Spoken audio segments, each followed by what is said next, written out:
दोस्तों नमस्कार। मेरा नाम है नीरज शर्मा और अपने वादे के मुताबिक हर शनिवार को रात को 8 बजे मैं आपके लिए लेकर आता हूं programme stars with Neeraj Sharma. जैसा कि प्रोग्राम से जाहिर है कि इसमें स्टार्स होते हैं और वो स्टार्स होते हैं जिनको आप देखते हैं, सुनते हैं, आपने उनके बारे में जाना भी है, लेकिन उनके बारे में और गहराई से जानने के लिए इस कार्यक्रम में वो आते हैं और वो बताते हैं अपने बारे में, उनके किए कामों के बारे में। This is not an interview, this is just in conversation with Neeraj Sharma. दोस्तों बहुत पहले जब मैं छोटा था, स्कूल में पढ़ता था, तो एक फिल्म आई थी और उस फिल्म का नाम था तलाश। ऐड आता था, ओ पी ररहन की करोड़ रुपए की फिल्म तलाश। और जो जगत सिनेमा दिल्ली में था, उसमें वो फिल्म लगी थी। सविता शर्मा नागर, नमस्कार नीरज जी। नमस्कार सविता, आपका स्वागत है प्रोग्राम में। वो फिल्म लगी थी और बड़े बड़े शब्दों में बाहर लिखा हुआ था वर्ड्स के अंदर, तलाश। वो तलाश मैं स्कूल से भागकर देखने के लिए गया था और जब मैंने उस तलाश फिल्म को देखा तो उसमें एक बहुत ही खूबसूरत गाना था। उस गाने से, मैं सिंगर तो नहीं हूं लेकिन गुनगुना तो सकता हूं।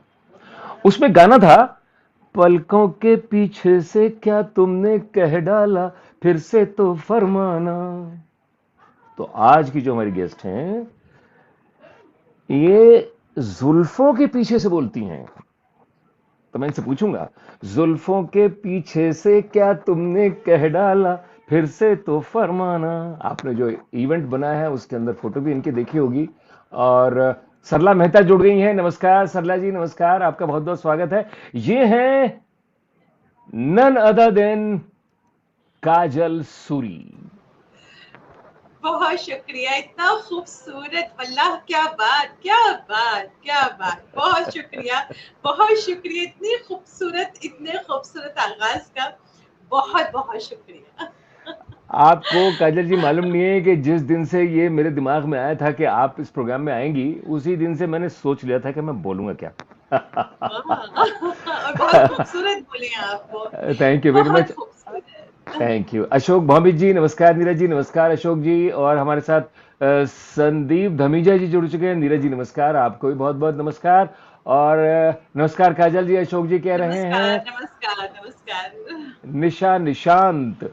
ये अर्चना प्रभाकर और आदरणीय श्रद्धेय विष्णु प्रभाकर जी के परिवार से हैं। आपका निशा जी, आपका बहुत बहुत स्वागत है। आप आई निशा निशांत जी। दोस्तों मैं आपको बताना चाहता हूं कि मैं काजल जी को जब टेलीफोन करता हूं तो उसके दो कारण होते हैं। बात तो करनी होती है। पहला कारण होता है कि इनकी जो कॉलर ट्यून है बहुत बढ़िया है और मुझे इतना मजा आता है। ये फोन जल्दी उठा लेती है तो मुझे खीज होती है कि जल्दी फोन क्यों उठा लिया, मुझे कॉलर ट्यून सुनने दे। तो मैं आपसे पूछूंगा उस कॉलर ट्यून के बारे में भी। निशांत जी, निशांत जी कह रहे हैं नमस्कार भाई नीरज, नमस्कार। और काजल जी को मेरा नमस्कार, सविता कह रही हैं आपको भी। और नमस्कार। दूसरी जो चीज सुनने के लिए मैंने फोन करता हूं, वो इनकी हंसी, ये वल्लाह। तो ये जो कॉलर ट्यून है आपकी, इसमें क्या है वो जानना चाहता हूं मैं। बिल्कुल, ये क्योंकि कश्मीर से हूँ मैं, और कश्मीर मेरी रूह में है और मैं उसको कभी अपनी रूह से निकाल नहीं सकती। मेरा बचपन, मेरा स्कूल वहीं से गुजरा, वहाँ बहुत कुछ किया। पापा मम्मी कश्मीर से हैं, पापा कश्मीर में थे, दूरदर्शन में थे। तो जब मैं यहाँ आई दिल्ली में, तो मैं आपको पहले थोड़ा बता दूं कि मैं दिल्ली में हम्म। ना ढूंढती थी डल लेक, क्योंकि मैं पहली बार दिल्ली आई थी जम्मू कश्मीर से। मैं ये चिनार ढूंढती थी, शालीमार गार्डन है एक जगह है, तो मुझे लगता था ये कश्मीर वाला शालीमार गार्डन है यहाँ पे। भाई देव मैं बता दूं, मैं शालीमार बाग में रहता हूं। हाँ, तो मैं समझती थी शालीमार गार्डन वो वाला है, शालीमार वाला। तो हाँ। फिर जब ये इसका कॉलर ट्यून का ये मकसद था कि ये जो फिल्म है यहाँ, गुलजार साहब ने ये सॉन्ग लिखा, वो कश्मीर का बैकड्रॉप है, इसको पूरी मूवी अच्छा। में कश्मीर है। तो इसमें जी। बातें भी कश्मीर की है, पूछे जो कोई मेरी कहानी रंग हिना लिखना, आओ ना जहलम में बह जाने दो, वादी के मौसम किसी दिन तो बदलेंगे, कभी कभी आसपास चांद रहता है, कभी कभी आसपास शाम रहती है। बहुत ही खूबसूरत है। तो जब ये पता नहीं कितने सालों से मेरी कॉलर ट्यून है, और ये जब भी बजता है तो मुझे हर बार लगता है कि मैं कश्मीर से मेरा और जुड़ाव है, इसके जरिए और गहरा होता जा रहा है और मैं वहां पहुंच जाती हूँ। अभी हमारे अशोक भौमिक लिख रहे हैं कि कहते हैं कि बिल्कुल सही कहा, इनकी हंसी तो कॉल खत्म होने के बाद भी गूंजती रहती है। चलिए, सो मेरी ऊपर स्वीट। वाले से दुआ है कि ये हंसी, ये मुस्कुराहट आपके चेहरे पे हमेशा बनी रहे, बहुत शुक्रिया। और और आप हमेशा पलकों के पीछे से बोलती रहे, नहीं पलकों के पीछे से नहीं, ये जुल्फों के पीछे से बोलती रहे वल्लाह आप। क्या बात, बहुत शुक्रिया। Kajal, good to see you on the other side, Suchitra ji लिख रही हैं। बहुत शुक्रिया और सुचित्रा जी, बहुत शुक्रिया। अभी इनकी दो कृतियां आई हैं, बधाइयां, निशा निशान जी लिख रही हैं, बहुत देखिए। शुक्रिया, बहुत शुक्रिया, बहुत सबको शुक्रिया। पता है, सबको पता है। Good evening everyone. ये अंजू रखता है, ये दरियागंज में हमारे जैन स्कूलों के प्रिंसिपल हैं। और आपका बहुत बहुत, आप सभी का बहुत बहुत स्वागत है। दोस्तों, काजल जी के साथ मैंने भी बहुत काम किया है।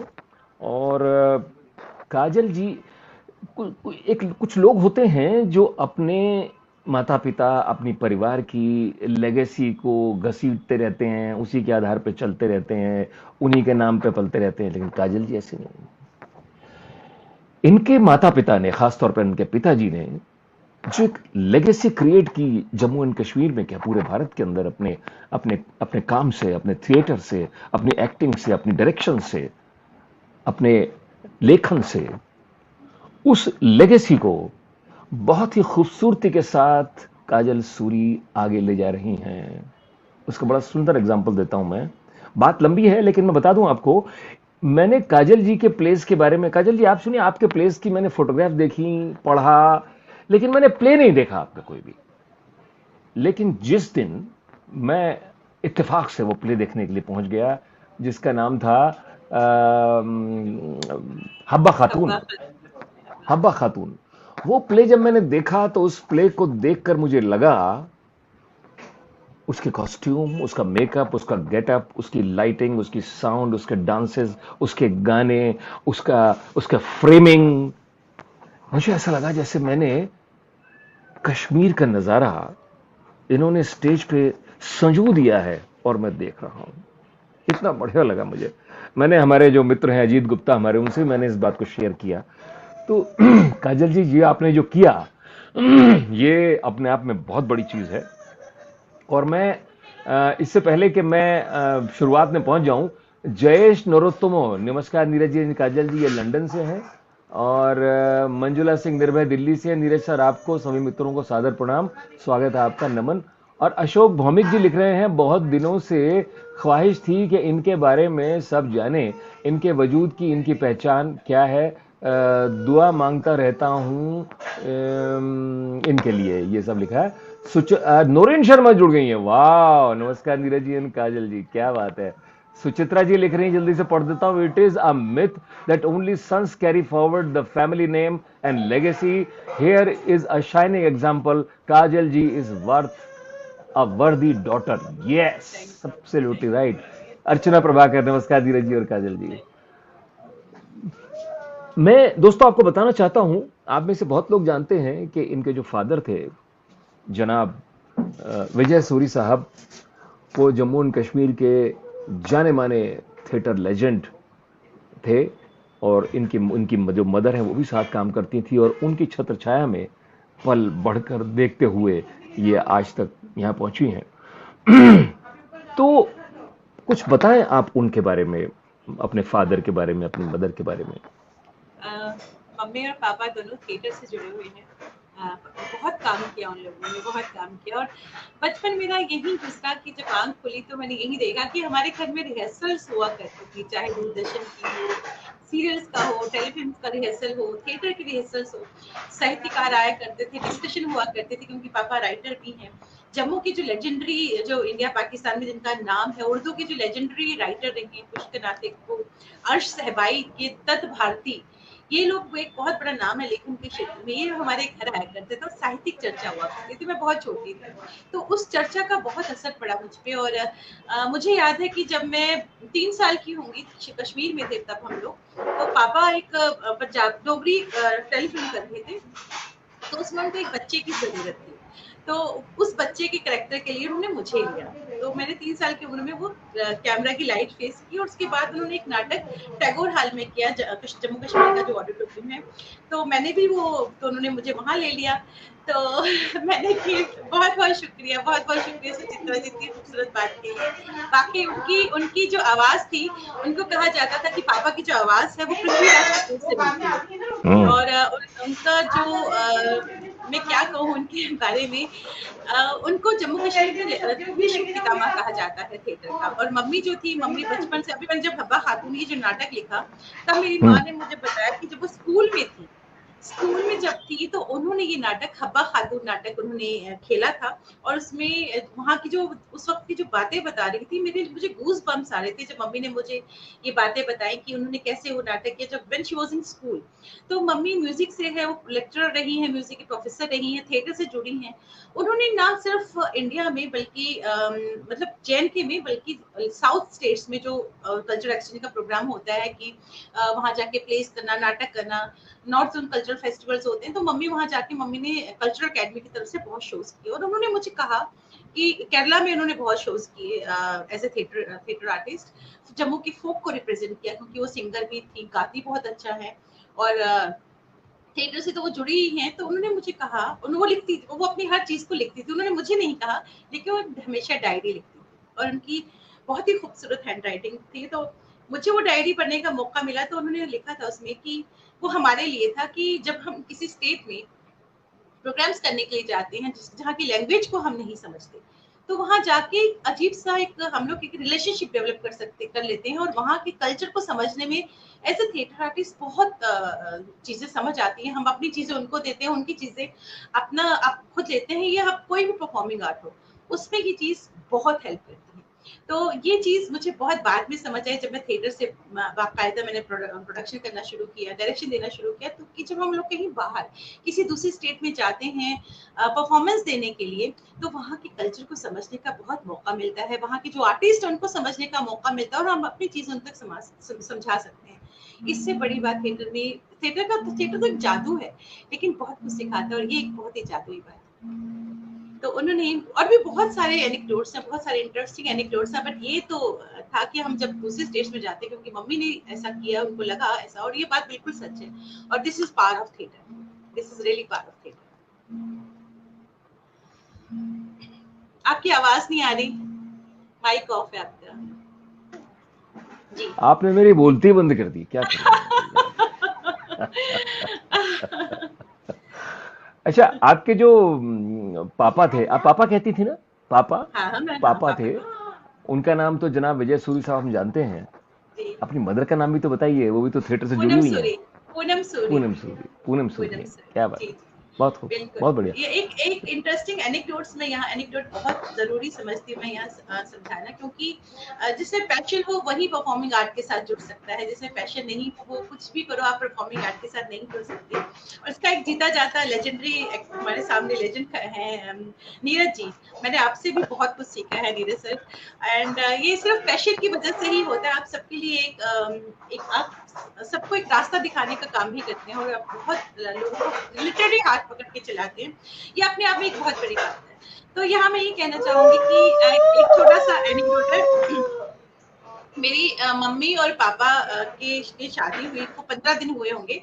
तो पापा का एक प्ले था टैगोर हॉल में, उत्सर्ग करके, रविंद्रनाथ टैगोर साहब का लिखा हुआ प्ले था। तो जब उसमें पापा के ना पूरे बाल, उनको बैल्ड होना था। तो मेरे दादाजी तहसीलदार थे, तो बाल काटना अच्छी सही नहीं समझा जाता। और जिस दिन शो था, शो वाले दिन 15 दिन हुए थे शादी को, शो वाले दिन पापा बिल्कुल बैल्ड होके आके उस कैरेक्टर के लिए, मम्मी तो खैर थिएटर से थी, उन्होंने इस बात को कुछ नहीं कहा, उन्होंने इसको कुछ बुरा नहीं माना, क्योंकि मम्मी भी स्टेज में थी। लेकिन मेरी दादी ने बहुत कुछ सुनाया पापा को, कि बाल काटना अशुभ माना जाता है, कि आप बाल नहीं, जम्मू हम्म। कश्मीर में बाल काटना अशुभ होता है, कि आप नहीं काट हम्म। सकते। तो लेकिन but this is power of theatre, उसके लिए पैशन, एक जज्बा होना बहुत जरूरी है। अगर वो जुनून ना हो, पागलपन नहीं हो करने के लिए, कुछ भी करने के लिए, अगर आप में वो जुनून है, तो आपके सामने बड़ी से बड़ी मुश्किल भी आ जाए, तो आप उस मुश्किल को बिल्कुल दरकिनार करके आगे बढ़ सकते हैं। This is the power of theatre, this is the power of your passion also. देखिए, हमारे साथ बहुत सारे लोग जुड़ चुके हैं। एम्स्टर्डम से दिनेश शर्मा जुड़े हैं, और सुचित्रा जी हैं, और मुझे लगता है कि संजय पॉल भी जुड़े हैं लंदन से, और बहुत से लोग भी हमारे साथ जुड़े हुए हैं। धीरे धीरे मैं आपको सबके नाम बताता चला जाऊंगा जो ये आएंगे। तो ये तो आपने बहुत ही अच्छी बात बताई, और ये बिल्कुल सही कहा आपने कि ये बाल कटवा देना इस तरीके से ये बड़े दिल जिगर और गुर्दे का काम है, और उसके साथ साथ उनको डांट भी पड़ी। मुकुल भाई लिख रहे हैं, मुकुल वाजपेयी लिख रहे हैं, नीरज भाई है and great programme and keep it up regard. Thank you very much Mukul भाई। और मैं बताना चाहता हूं दोस्तों, ये प्रोग्राम मुझसे नहीं है, ये प्रोग्राम आता है बनता है उनसे जो स्टार्स हैं, जो आते हैं, ये काजल जी जैसे, उनसे बनता है। और इसकी प्रोग्राम की जो सजावट होती है, जो रंग निकलता है, जो रूप निकलता है, जो फूल खिलते हैं, वो आपसे हैं। आप आते हैं तो चार चांद लग जाते हैं। इस प्रोग्राम को जितना ज्यादा शेयर करेंगे आप, उतना ज्यादा ये बातें दूर तक पहुंचेंगी। क्योंकि दोस्तों, ये वो चीजें हैं जो किताबों में लिखी नहीं मिलेंगी आपको। ये एक तरह की डिजिटल डॉक्यूमेंटेशन है। अभी हम काजल जी बात कर रहे थे, अजीत भाई भी थे हमारे साथ, कि ये डिजिटल डॉक्यूमेंटेशन है जो आपको यूट्यूब पर मिलेगा। ये प्रोग्राम आज शाम को यूट्यूब पर चला जाएगा, और आप देखते हैं तो आज लोग लोग रिसर्च करेंगे जो बातें आज आप करने जा रहे हैं हम इस पे।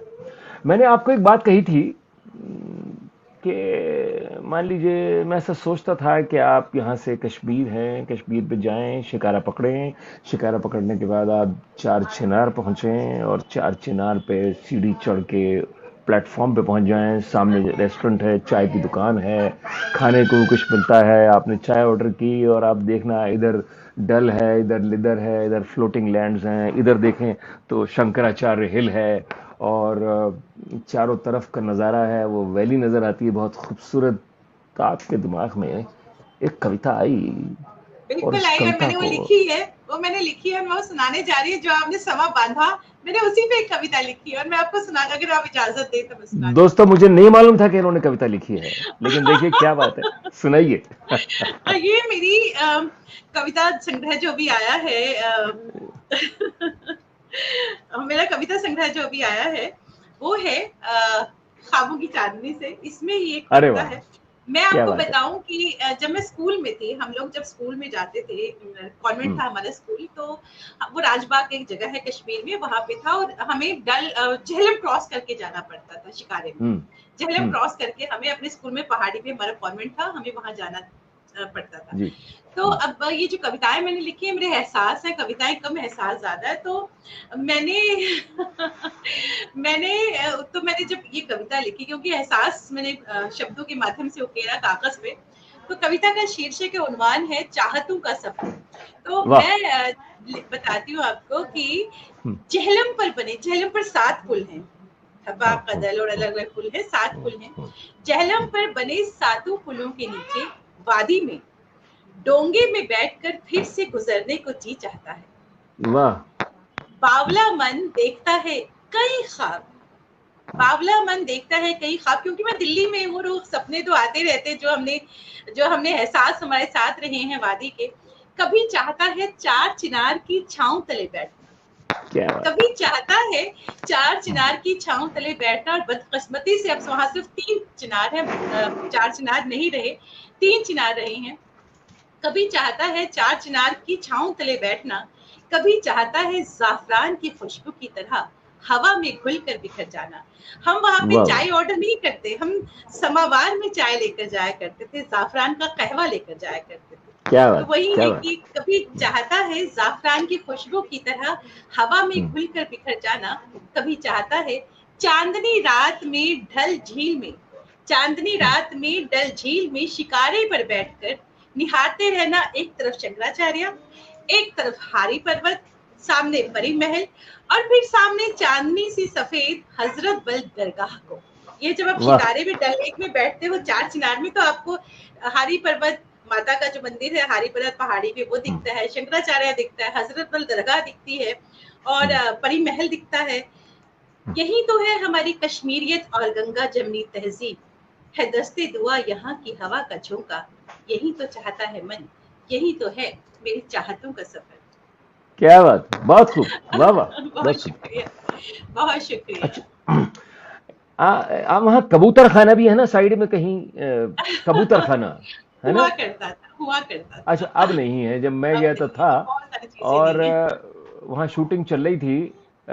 जमीर नाम की फिल्म थी अमिताभ बच्चन की, उसकी शूटिंग उन दिनों चल रही थी, तब मैं गया था। डल भी दो तरह के, छोटा डल बड़ा डल कहा जाता है, हाँ। छोटा डल लेक बड़ा डल लेक। अच्छा, आप कभी झेलम से डल में, या डल से झेलम में शिकारे से गई हैं? शिकारे से आप इसमें बैठे बैठे निशात चले जाओ, शालीमार चले जाओ, कहाँ कहाँ चले जाओ, डल में, इसमें डल में बैठ के, शिकारे में बैठ कर आप चले जाओ। और डोंगे में बैठकर जो झेलम में की सैर करने का जो मजा है वो अपना ही है। डोंगे में बैठकर कहवा पीने का जो मजा है, तेलबोर खाने का जो क्या मजा बात है। है वो अपना ही है। हाँ। अच्छा, मैं आपसे एक बात जानना चाहता हूँ, हम जब जब लोग गए थे तो झेलम का लेवल जो है वो नीचे है और डल का लेवल ऊंचा है। तो जब हम झेलम से डल में जाते थे तो एक गेट खुलता था और हम बीच आ जाते थे, और उधर से डल से पानी आता था, और हम ऊपर उठते चले जाते थे और डल में चले जाते थे, इसी तरह वापस आते थे। तो अभी भी है वो? अभी भी है? अभी तो मैंने नहीं, मैंने तो अब कितना अच्छा, नहीं साल देखा। हो गए मुझे छोड़े हुए तो। हाँ। क्या बात है, बहुत खूब, बहुत खूब। तो ये बताएं मुझे, मैं जानना चाहता हूं, और हमारे साथ बहुत सारे दर्शक जुड़े हुए हैं, वो जानना चाहते होंगे कि आपका फेवरेट परफॉर्मर कौन है?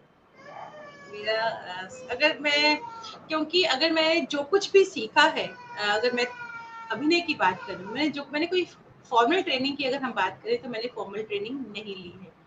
हम्म। मैंने जो भी सीखा अपने मम्मा और पापा से सीखा, क्योंकि हमारे घर में हम्म। छोटी होती थी, हमारे घर बचपन से ही रिहर्सल्स हुआ करती थी, साहित्यकार आया करते थे।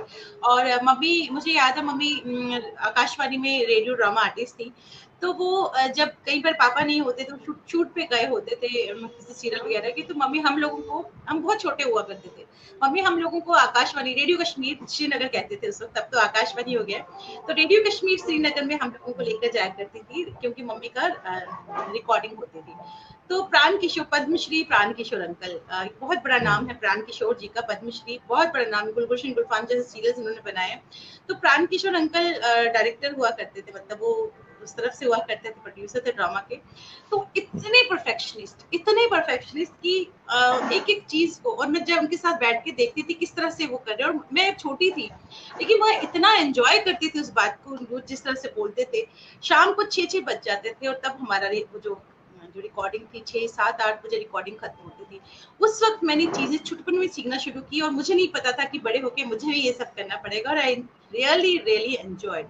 एक बात और मैं ये कहना चाहूंगी कि किताबें जो है, साहित्य जो है, जो बच्चों का साहित्य होता है, वो एक बच्चों के दिमाग पर अगर आप कुछ करना चाहते हो बहुत असर डालता है। हमारे घर अमर चित्र कथाएं आया करती थी, चंदा मामा आया करता था, हम्म। हम्म। जो पंकज करके जो एक बच्चों की किताब होती थी, पराग, ये किताबें हमारे यहाँ, पंकज चंपक नहीं, भी आया चंपक। करती थी। चंपक, चंपक, चंपक, चंपक, हाँ। पराग भी होता था, हाँ चंपक, पराग भी था, पराग, पराग भी था। पराग हाँ। भी था। तो ये हम्म। किताबें, और हमारे लिए कंपलसरी था कि हमें अमर चित्र कथाएं या जो भी किताबें हमें पढ़नी है अपनी स्टडीज के हम्म। साथ। और क्योंकि पहाड़ी जो एरियाज होते हैं वहाँ शाम को लाइट जाती ही जाती है, आपको 1 घंटा हम्म। 2 घंटा आपका लाइट नहीं रहेगा, जब पहाड़ों में, चाहे जम्मू हो चाहे कश्मीर हो। तो जब गर्मियां होती थी तो हम लोगों का ये होता था कि घर के आंगन में बैठ के मम्मी कहती थी आपको ना जो करेक्टर्स है इनको आपको करना है, जो आपने आज किताब पढ़ी, सपोज हमने आज पढ़ी है अहिल्याबाई होलकर, अहिल्याबाई होलकर अगर हमने पढ़ी है तो मम्मी कहती है इसमें करेक्टर्स आप करो और दिखाओ। मेरी नानी बहुत खूबसूरत गाती थी, तो नानी हाँ। गाती थी और हम एक्ट किया करते थे। मेरी नानी बहुत बड़ी पेंटर भी रही है, वो फूलों से कलर निकाल निकाल के पेंट किया करती थी। तो ये हाँ। चीजें आपके बचपन में बहुत बहुत चीजें असर डालती हैं जी। ये रश्मि मुदगल जिंगरान जमशेदपुर से इन्होंने पकड़ लिया। कहती है नीरज बिल्कुल शर्मा बच जी एंड गया। Kajal ji, both in saffron, vibrant colour, radiant positivity.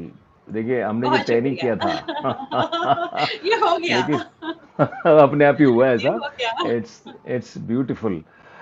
अच्छा, उसके बाद आप जब दिल्ली आ गई, तो दिल्ली आने के बाद, दिल्ली आने की बात तो मैं आपसे करूंगा आपसे, लेकिन उसके बाद जब कभी आप कश्मीर जाती हैं, मैंने आपके बहुत से फोटोग्राफ्स देखे हैं अभी फेसबुक पर भी और वैसे भी, जो कश्मीर में आप गई हैं, आप खड़ी हुई हैं, और उन फोटोग्राफ्स को देख के लगता है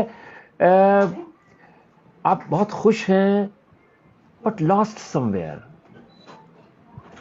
मैं हमेशा से कश्मीर में आपको बता रही हूँ कि जब मैं दिल्ली आई, दिल्ली आने से पहले मैं थिएटर तो मेरा ऑक्सीजन है, बहुत काम किया मैंने। दूरदर्शन के लिए भी, इसके लिए भी। इससे पहले एक चीज़ और मैं बताना चाहूँगी, जम्मू में बहुत ठंड होती है। जब हम जम्मू आए तो जम्मू में बहुत ठंड हुआ, मैं यूनिवर्सिटी में थी उस वक़्त, बहुत ठंड हम्म। होती है। तो हम लोग सुबह, क्योंकि हमारा 9 बजे यूनिवर्सिटी जाना होता था, तो एक छोटा-सा मंदिर है रेडियो कश्मीर जम्मू के पास, तो हम हमारा पूरा टीम सुबह 5 बजे उस मंदिर में पहुँच जाते थे। इसका मतलब हमें घर से 4:30 निकलना होता था, हम पहुँच जाते थे, हम नाटकों की रिहर्सल किया करते थे वहाँ, झाड़ू लगा के, पोछे लगा के ठंड में। हम फिर वहाँ पे रिहर्सल करने के बाद हम लोग ऑफिस, जो हमारा यूनिवर्सिटी है वहाँ जाया करते थे। तो ये मैं इसलिए बोल रही हूँ कि वो थिएटर आपको बहुत कुछ सिखा देता है अगर आपके अंदर पैशन होता है।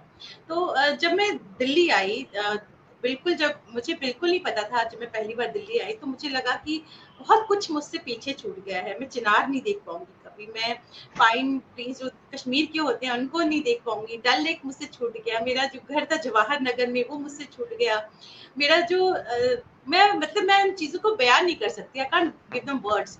तो मैं यहाँ ढूंढती थी कि ये चीजें शायद यहाँ मिलेंगी, यहाँ झरने नहीं है, यहाँ पाइन ट्रीज नहीं है, यहाँ चिनार नहीं है। तो मुझे एक बड़ा अजीब सा हो गया कि मैं कहीं लॉस्ट हो गई, मैं बड़ी रूटलेस लाइफ मुझे लगने लगा था कि मेरी लाइफ बड़ी रूटलेस हो गई है। तो मैंने एकदम यहाँ से वापस जाने की कोशिश भी की, लेकिन फिर कहते हैं ना थिंग्स आर ऑल डेस्टाइन्ड, तो मुझे यहाँ रहना था तो मुझे यहाँ रहना पड़ा। तो आप जब कभी जाती हैं तो आपको वो जो चीजें हैं वो उनको वो खोजती निकल हैं कि नहीं दिल्ली में सकती। नहीं है और वहां है। बताया तो मैंने शालीमार गार्डन की, और शालीमार शायद वही वाला गार्डन होगा जिसको मैं ढूंढती हूँ। पत्थरों का शहर है ये तो। अच्छा, उसके बाद थिएटर की बात करेंगे। अभी आपसे मैं करूंगा थिएटर की बात। दोस्तों, हाँ, ये काजल जी न केवल एक बहुत ही नफीस डायरेक्टर हैं, बहुत डिटेल में काम करने वाली हैं, लेकिन ये टीचर भी बहुत अच्छी हैं। श्रीराम सेंटर में जो क्लासेस लेती हैं, इनके पढ़ाए हुए बच्चे अधिकतर इनके प्रोडक्शंस में, दूसरे प्रोडक्शंस में काम करते हैं, लेकिन नौकरी ये रेडियो में करती हैं। ऑल इंडिया रेडियो में प्रोग्राम अफसर हैं, बहुत सारी प्रोडक्शंस की हैं। मैं आपको बताऊं, कुछ मुझे अपना एक्सपीरियंस बताना पड़ेगा काजल जी के बारे में बताने के लिए कि बेहतरीन प्लेस मैंने काजल जी के साथ किए हैं। मैंने तुगलक किया है। आप बस जरूर बोलिएगा, मैंने तुगलक किया है। तुगलक में मैंने तुगलक का काम की रोल किया। मैंने क्या बात। राधा माधव किया। इन्होंने राधा माधव एक ऐसी चीज थी जो काव्य था, और इन्होंने नाटक बना दिया उसका। मैंने कृष्ण किया, सुचित्रा जी ने राधा का रोल किया था उसमें। और आधे अशोक, में वो था ना, अशोक था आषाढ़ का एक आषाढ़ का दिन। एक दिन, तब आषाढ़ के बारिश हो एक रही दिन में थी, मैंने, हाँ, बारिश। आषाढ़ के एक दिन में मैंने कालिदास का रोल किया। रिहर्सल हम करके बाहर निकले तो आषाढ़ मास ही था, और बाहर जाके देखा तो बहुत जबरदस्त वर्षा हो रही थी। मैंने काजल जी को बताया कि मैं देखिए जाके वर्षा हो रही है। तो ये मोहन राकेश, गिरीश कर्नाड, और तीसरा जो मैंने बताया राधा माधव। राधा माधव किसका लिखा और हुआ है? अशोक, उद्भ्रांत जी का और डीपी सिन्हा जी का अशोक, हाँ, अशोक का हाँ, करेक्टर अशोक किया, भी किया मैंने। अशोक अशोक किया भी मैंने किया। उसमें, वो डीपी सिन्हा साहब का लिखा हुआ है। अशोक चाणक्य, उद्भ्रांत जी का। चाणक्य भी किया आपने, चाणक्य भी चाणक्य किया मैंने है। किया, चाणक्य किया। तो ये जो एक different kind of selection of plays है, ये मुझे तो बहुत मजा आया करने में, मुझे बड़ा आनंद मिला करने में। मोस्टली सुचित्रा जी ने और मैंने आपके साथ काम किया ऐसे प्लेस के अंदर। और मैंने तो बहुत ये, सीखा है आपसे, और सुचित्रा जी से बहुत सीखा है मैंने बहुत सीखा है आपसे और सुचित्रा जी से। नहीं नहीं, ये तो आपका बड़प्पन है। तो ये जो डिफरेंट पैरामीटर में आप घूमी कि तुगलक, चाणक्य, आषाढ़ का एक दिन, और वो दूसरा प्ले के राधा माधव, और ये सब अलग अलग, ये कैसे ये विचार कैसे आपको आया, कैसे आपने इतनी चीजों को हैंडल किया? मैं आपको एकदम एक सच्ची बात बताऊं, मुझे नाटक के अलावा शायद कुछ आता नहीं है अच्छे तरीके से। मैं नाटक ही कर सकती हूँ, ड्रामा ही कर सकती हूँ, और मुझे कुछ नहीं आता।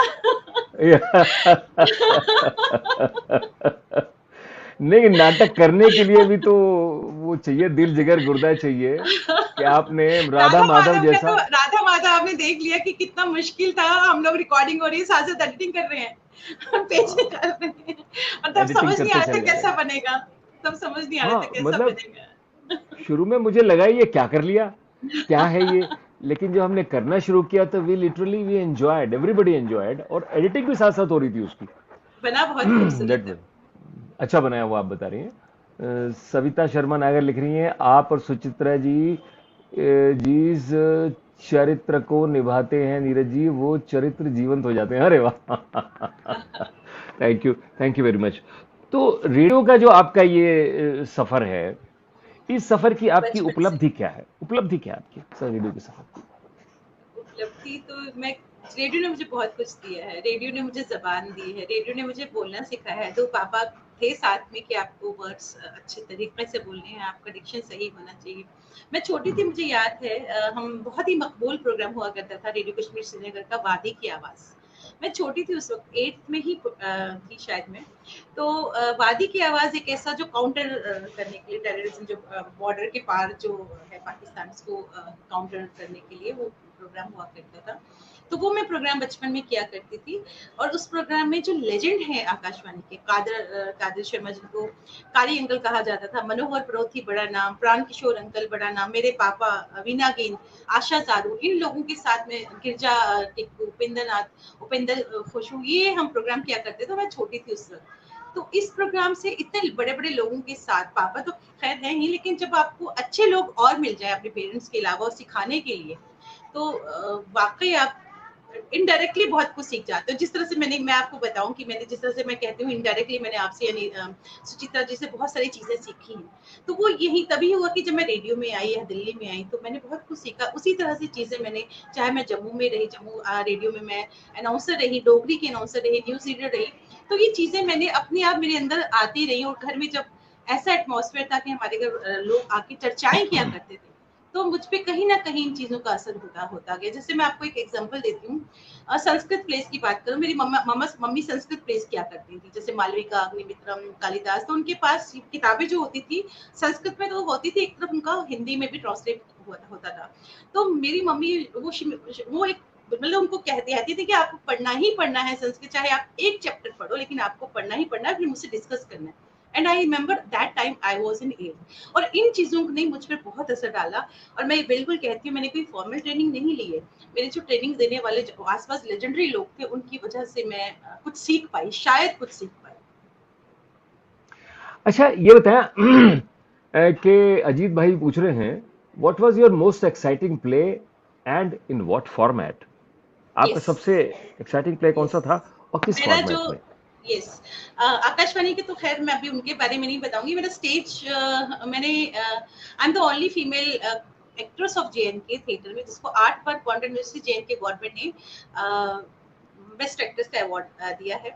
तो मेरे हम्म, दो बहुत ही फेवरेट प्लेस हैं, और अब एक तीसरा भी हो गया है। एक तो जो जम्मू का है वो था पूर्ण विराम। हम्म, वो उसमें मुझे 8th time best actress award मिला था। और उसमें एक स्किज़ोफ्रेनिक जो फीमेल थी उसका करेक्टर करना था मुझे।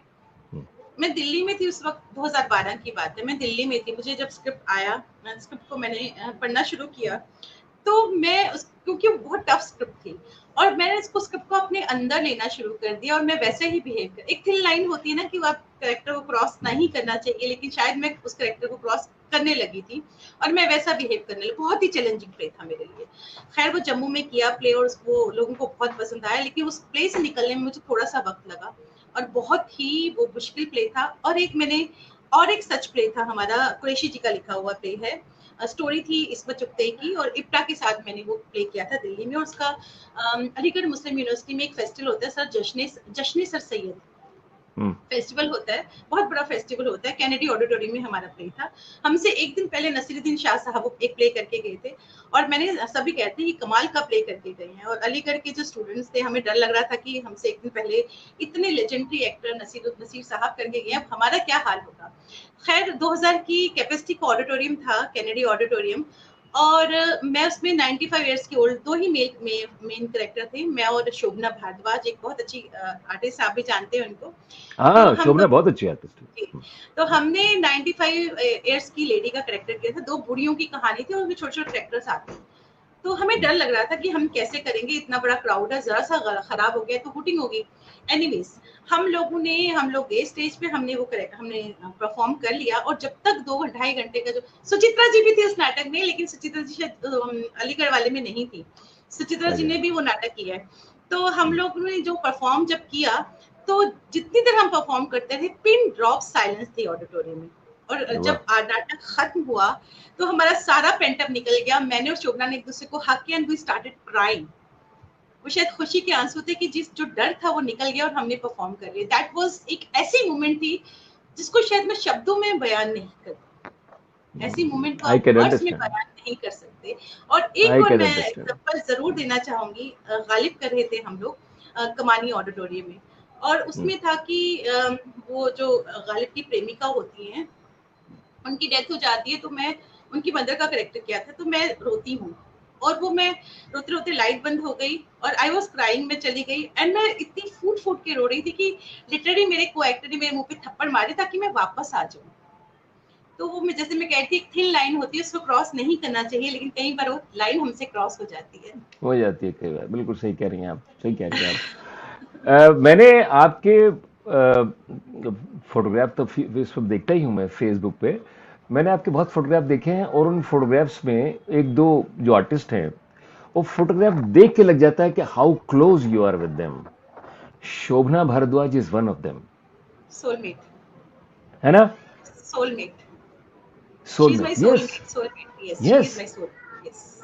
She is a very fine actress. Yes, no और डाउट शी शोभना, इज।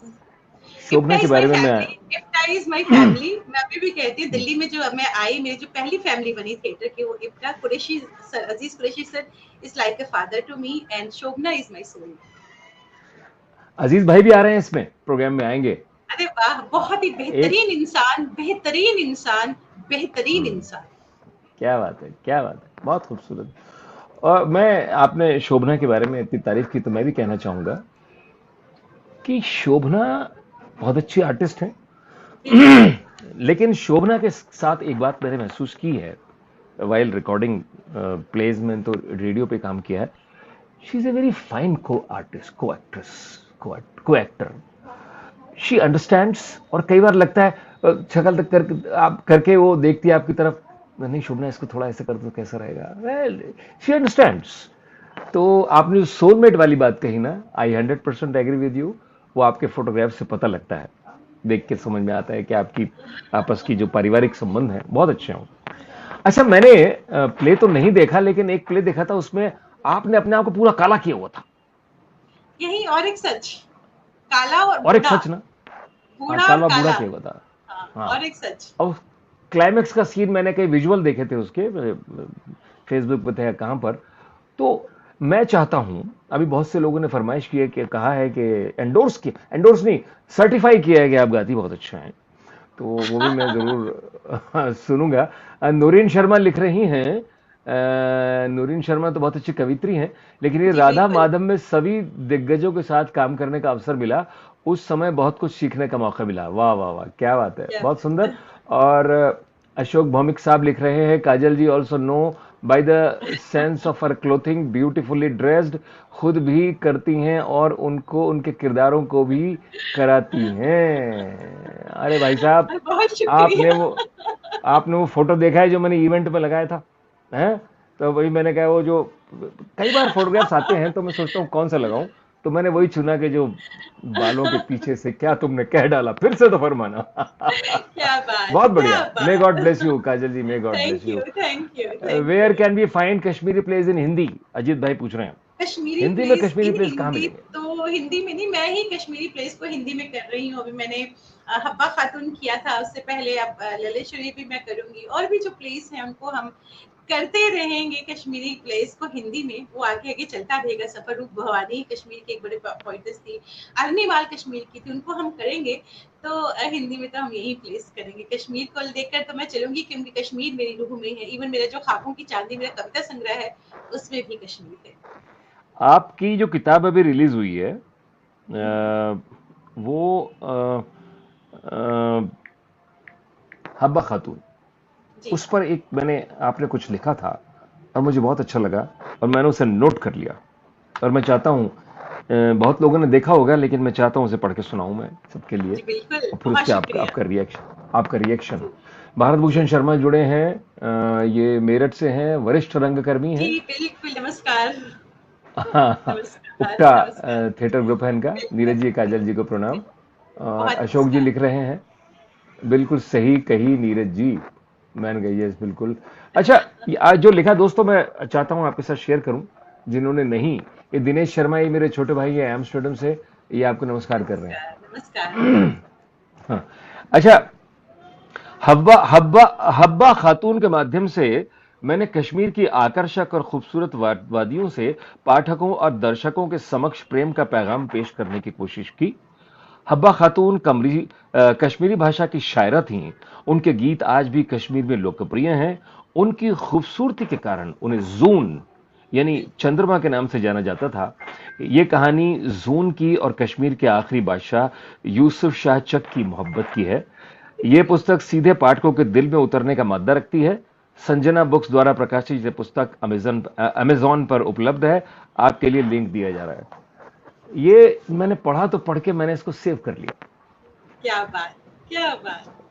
मैं यहाँ ये जरूर कहना चाहूंगी कि आपने जब ये नाटक देखा, आपने एक कहते ना कि अगर कोई लेजेंडरी एक्टर और कोई बहुत बड़ा एक्टर आपकी किसी काम की तारीफ करता है तो एक हौसला अफजाई होती है।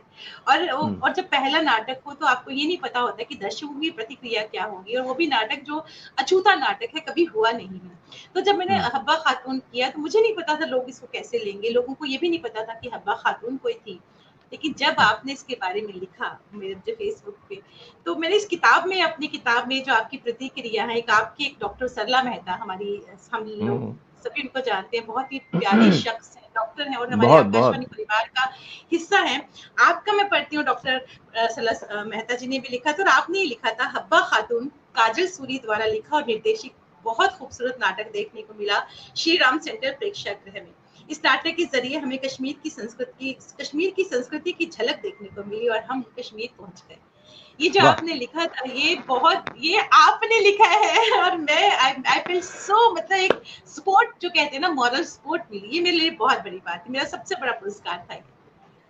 मैंने वो प्ले देखने के बाद अपने आप को कोसा कि मैं आपके और प्ले देखने के लिए क्यों नहीं गया। आपको मालूम है कि मैं जब वो प्ले देखने के लिए गया तो मैंने टिकट खरीदा, और टिकट खरीद के अंदर वाह। देखने, सुनिए सुनिए सुनिए, उसके बाद वो रोहित जो है अपना और वो सब हाँ, लोग हाँ। आए, सर आप यहां नहीं, आप यहां बैठिए, आपने टिकट क्यों लिया। मैंने कहा नहीं, वो मेरी अपनी इच्छा है, मैंने टिकट लिया है। बट उन्होंने मुझे पूरा सम्मान दिया कि नहीं आप यहां बैठिए। मैं सबसे आगे की लाइन में बैठा, प्ले देखा मैंने। तो it's an honour to you and to the play. तो वो प्ले देखने के बाद मुझे लगा कि मैंने आपके दूसरे प्लेस क्यों नहीं मिले। आपने रोमियो जूलियट की बात की थी कि वो होगा, आप जरूर देखिएगा। अभिज्ञान शकुंतलम किया था, लेकिन यहाँ एक प्ले का नाम मैं जरूर लेना चाहूंगी। एक प्ले था जानवर, और उस प्ले को जम्मू कश्मीर में साहित्य अकादमी अवार्डी हैं प्रोफेसर मदन मोहन शर्मा, उन्होंने इसको डोगरी में लिखा था जनूर करके, और उसको फिर हिंदी में हम्म, ट्रांसलेट किया था, और मेरे पापा ने ऑल ओवर इंडिया में इसके 200 एपिसोड्स किए थे। हम्म, ये नाटक जब हुआ था, मैं 9th में ही थी शायद, तो जब मैं वो नाटक देखने गई तो मुझे वो नाटक देखकर बुखार चढ़ गया, क्योंकि बहुत ही क्रूड करेक्टर था पापा का। और उन्होंने, खैर वो तो लग ही रहा था, क्योंकि पापा तो खैर अपने आप में एक लेजेंड रहे हैं। तो मुझे जब बुखार चढ़ गया, तो बाद में बहुत दिनों के बाद जब मैं ठीक हुई तो पापा ने भी मुझे समझाया, वो बहुत बहुत ही मतलब वो था। तो उसकी जो स्क्रिप्ट भी है वो बड़ी अनयूजुअल सी स्क्रिप्ट है। तो मैंने वो अभी 2019 में वो नाटक दोबारा यहाँ दिल्ली में किया। पापा ने 200 शोज किए, मैंने वो दिल्ली में दोबारा किया as a tribute to my father. उस नाटक को हम्म, किया, और उस नाटक में मेरे पापा का जो, उसमें जो पापा ने जो कप्तान कृष्ण देव का जो करेक्टर किया था, वो यहाँ एक बहुत अच्छे आर्टिस्ट है ब्रिज मोहन यादव, उन्होंने हम्म, किया। और जब मैंने उनको हम्म, उस किरदार में देखा, उन्होंने इस किरदार को जीने की इतनी वो किया कि मुझे सच में लगने लगा कि ये ब्रिजमोहन नहीं है, ये कप्तान कृष्ण देव राय हैं, और मेरे पापा इसको निभा रहे हैं। और जब क्या नाटक बात खत्म हुआ, मेरे आंसू बह रहे थे। तो इसके है, लिए वाह, तो मैं, उन्होंने वाकई इस किरदार को जिया, इस करेक्टर को क्या जिया। बात है। ये मंजुला सिंह निर्भय हैं, ये प्रोग्राम में हमेशा आती हैं। कॉन्ग्रेचुलेशंस काजल जी, हब्बा खातून के लिए। बहुत और शुक्रिया, बहुत शुक्रिया। ये क्या कश्मीरी में कुछ लिखा हुआ है, मेरी समझ में नहीं आ रहा। पढ़ते उर्दू में देखिएगा आप है, ये। उर्दू में है, उर्दू में पढ़ नहीं पाऊंगी, उर्दू उर्दू लिखी में भी मुझे नहीं पढ़ पढ़नी नहीं सकता। आती, उर्दू लिखी बहरहाल नहीं आती। आपने जो भी जनाब आपने लिखा है, आपका शुक्रिया प्रोग्राम से जुड़ने के लिए। अब ये मैं भी उर्दू नहीं पढ़ना जानता तो नहीं मैं भी नहीं पढ़ पढ़ पाएंगे हम सकती, लोग। हाँ, ये भी और नहीं पढ़ सकती। काकोली काकोली दास गुप्ता, कंग्रेचुलेशन काजल जी लिख रही हैं। और ये बराबर अशोक जी लिख रहे हैं। और बहुत बढ़िया ये हुआ। अच्छा, तो हब्बा खातून आप एक बात मैं जानना चाहता हूँ, बड़े मेरे दिमाग में थी बड़ी, कि आपके जो कास्ट है, फॉर एग्जाम्पल हब्बा खातून की, वो सारे कश्मीरी है? नहीं, बिल्कुल नहीं, नहीं, यही तो बिल्कुल बात नहीं, जानना चाहता हूं मैं। बिल्कुल नहीं। और आपको हाँ। बताऊं, मैं इससे पहले बताऊं, मैं एक डोगरी प्ले करने जा रही हूँ जिसमें एक भी पर्सन जम्मू का नहीं है। यहाँ के जो आर्टिस्ट है वो डोगरी को जम्मू वालों की तरह डोगरी को करेंगे इस प्ले को।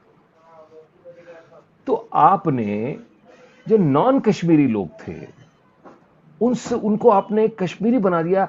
क्या जादू की छड़ी है आपके पास, बताइए ना मुझे। पापा का आशीर्वाद है और ऊपर वाले की दया है। और मेरे दोस्तों का प्यार है।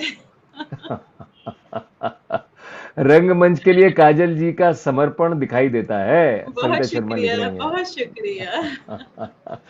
तो ये तो आपने बहुत बढ़िया बात कही। आपका समर्पण दिखाई देता है। आपने नॉन कश्मीरी स्पीकिंग यंग लड़के लड़कियों को आपने स्टेज पर उतार दिया और कश्मीरी बना दिया। उनमें से एक भी ऐसा नहीं लगता था जो कश्मीर का ना हो। तो बहुत खूबसूरत चीज़ है।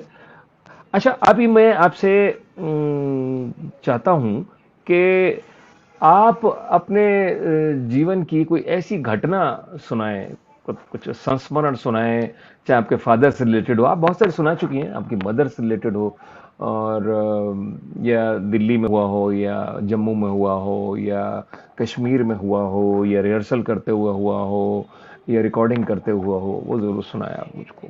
बहुत मुझको क्या, सारे तो मैं सबको सुनाएं। आपको बहुत सारे आप मैं सुना सुनाइए। चुकी हूँ, आप बहुत सारे नहीं नहीं, सुना और चुकी सुनना है। हूँ। सुनना है एक मैं आप। आपको कि एक आप मैं आपको सुनाती रहे, हम बिल्कुल, सुनते बिल्कुल। रहे। मैं आपको जी। बताऊं कि मैं क्योंकि पापा राइटर नहीं है, वो अपने आप को जब लिखते थे कमरे में बंद कर देते थे 2-2 3-3 महीने, और फिर वो लिखते थे। और आज उनकी राइटिंग्स पे, क्योंकि उर्दू में लिखते थे, उनकी राइटिंग्स पे जम्मू कश्मीर के उर्दू डिपार्टमेंट के जो स्टूडेंट्स हैं वो रिसर्च कर रहे हैं। तो जब मैंने पापा को देख देख के मुझे भी लिखने का था कि मैं भी लिखूं, तो मैं वही छोटपन की ही बात करी, मैंने रेडियो वार्ताएं जो बच्चों की वार्ताओं से शुरू किया। और मुझे याद है कि जब मैं थोड़ा बड़ी हो गई तो युवानी के लिए जो मैंने पहली वार्ता लिखी वो थी अब्दुल हमीद पर। अम, हम्म। हाँ, अब्दुल हमीद पे थी, नहीं, मोहम्मद मकबूल शेरवानी, मोहम्मद हम्म। मकबूल शेरवानी पे जो मैंने पहली वार्ता लिखी थी। तो मैंने इसको बहुत बार, पहली बार मैंने खुद लिखा था। और पापा मेरे हर वर्ड को कहते थे नहीं इसको करो, मैं फाड़ देती थी, आइडिया देते थे कि इसको ऐसे करो।